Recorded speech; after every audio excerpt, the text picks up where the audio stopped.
जय श्री राधा कृष्णा।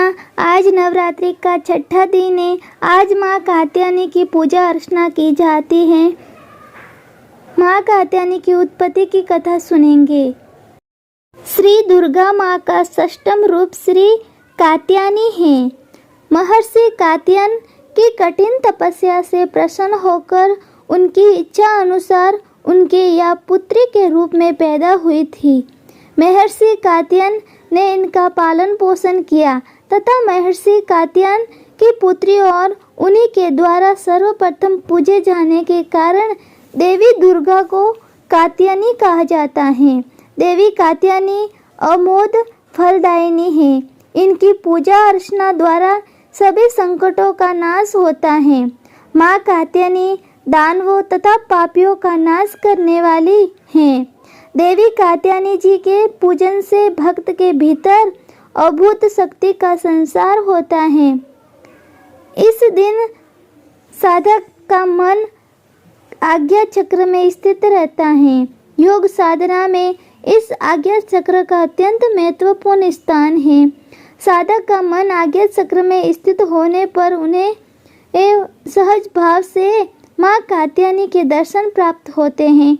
साधक इस लोक में रहते हुए अलौकिक तेज से युक्त रहते हैं। माँ कात्यायनी स्वरूप।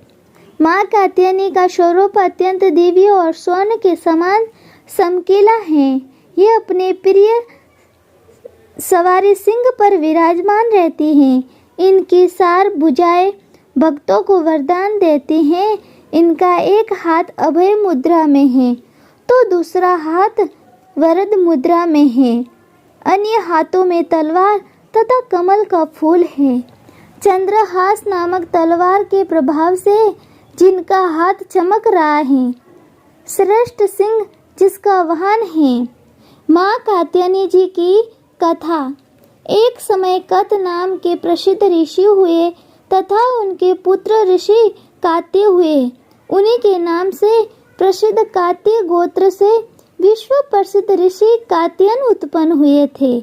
देवी कात्यायनी जी देवताओं ऋषियों के संकटों को दूर करने के लिए महर्षि कात्यायन के आश्रम में उत्पन्न होते हैं। महर्षि कात्यायन जी ने देवी पालन पोषण किया।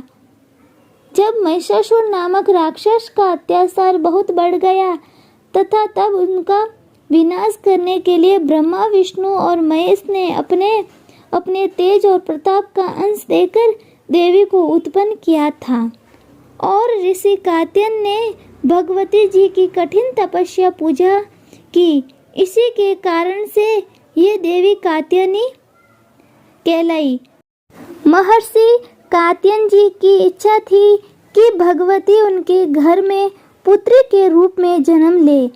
देवी ने उनकी ये प्रार्थना स्वीकार की तथा अश्विन कृष्ण चतुर्दशी को जन्म लेने के पश्चात शुक्ल सप्तमी, अष्टमी और नवमी 3 दिनों तक कात्यायनी ऋषि ने इनकी पूजा की। दशमी को देवी ने महिषासुर का वध किया और देवों को महिषासुर के अत्याचारों से मुक्त किया।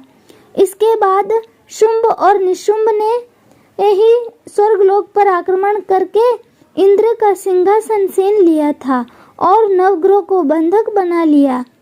अग्नि और वायु का बल पूरी तरह से उन्होंने छीन लिया था।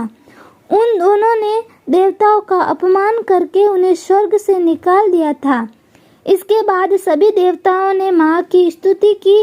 इसके बाद माँ ने शुंभ और निशुंभ का भी वध करके देवताओं को इस संकट से मुक्ति दिलाई थी, क्योंकि माँ ने देवताओं को वरदान दिया था कि वह संकट के समय में उनकी रक्षा अवश्य करेंगी।